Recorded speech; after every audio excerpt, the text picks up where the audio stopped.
കാഞ്ചിയാർ കക്കാട്ടുകട പൊന്നിക്കവല സുവർണഗിരി വെള്ളയാങ്കുടി റോഡിന്റെ നവീകരണ പ്രവർത്തനങ്ങൾക്കുള്ള ടെൻഡർ നടപടികൾ പൂർത്തിയായി. നിർമ്മാണ പ്രവർത്തനങ്ങൾ ഉടൻ ആരംഭിക്കും. റോഡ് നിർമ്മാണത്തിന്റെ ഗുണമേന്മ ഉറപ്പുവരുത്തുന്നതിനായി സുവർണഗിരി കേന്ദ്രീകരിച്ച് ജനകീയ കൂട്ടായ്മയ്ക്ക് രൂപം നൽകി. ജനപ്രതിനിധികളും പൊതുപ്രവർത്തകരും അടക്കം ഈ കൂട്ടായ്മയിലുണ്ട്.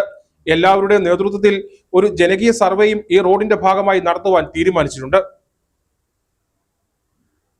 കാഞ്ചിയാർ കക്കാട്ടുകടയിൽ നിന്നും പൊന്നിക്കവല സുവർണഗിരി വഴി വെള്ളയാങ്കുടി എത്തുന്ന ഈ റോഡിന്റെ നവീകരണ പ്രവർത്തനങ്ങൾക്കായി സംസ്ഥാന സർക്കാർ 6 കോടി രൂപയാണ് വകയിരുത്തിയിരിക്കുന്നത്. ഇതിന്റെ ടെൻഡർ നടപടികൾ ഉൾപ്പെടെ പൂർത്തിയായി. താമസം കൂടാതെ നിർമ്മാണ പ്രവർത്തനവും ആരംഭിക്കും.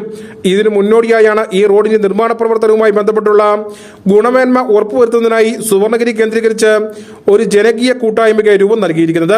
പ്രദേശത്തെ ജനപ്രതിനിധികളും പൊതുപ്രവർത്തകരും അടക്കം കൂട്ടായ്മയിൽ പങ്കാളികളാണ്. ഇവരുടെ നേതൃത്വത്തിൽ ആദ്യഘട്ടമായി ജനകീയ സർവേ ഈ റോഡിന്റെ ഭാഗമായി നടത്തുവാനും തീരുമാനിച്ചിട്ടുണ്ട്. ഈ സർവേ നടത്തുന്നതിന്റെ കാര്യം എന്ന് പറയുന്നത്, ഇത്രയും നല്ല നിലവാരത്തിൽ ഈ റോഡിന്റെ നിർമ്മാണം പൂർത്തീകരിക്കുമ്പോൾ അത് പൂർണ്ണമായും ജനങ്ങൾക്ക് പ്രയോജനപ്പെടുന്ന രീതിയിലും പരമാവധി അപകടങ്ങൾ ഒഴിവാക്കിക്കൊണ്ടുള്ള ഒരു നിർമ്മാണ രീതിയുമായിരിക്കണം എന്നുള്ള ആഗ്രഹത്തോടുകൂടിയാണ്.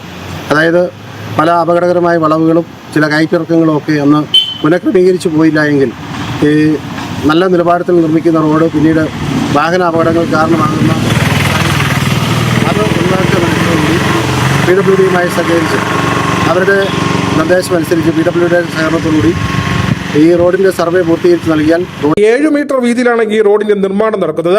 കൂടാതെ ഐറിഷ് ഓടയും ഇതിനോടൊപ്പം ഉണ്ടാകും.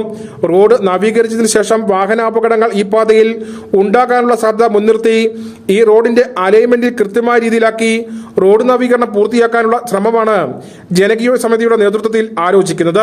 ഇതിനായി ഈ റോഡ് കടന്നുപോകുന്ന ഭാഗത്തെ മുഴുവൻ ആളുകളുടെയും സഹകരണം ഉറപ്പാക്കിയാണ് മുൻപോട്ട് പോകാൻ ഉദ്ദേശിക്കുന്നതും.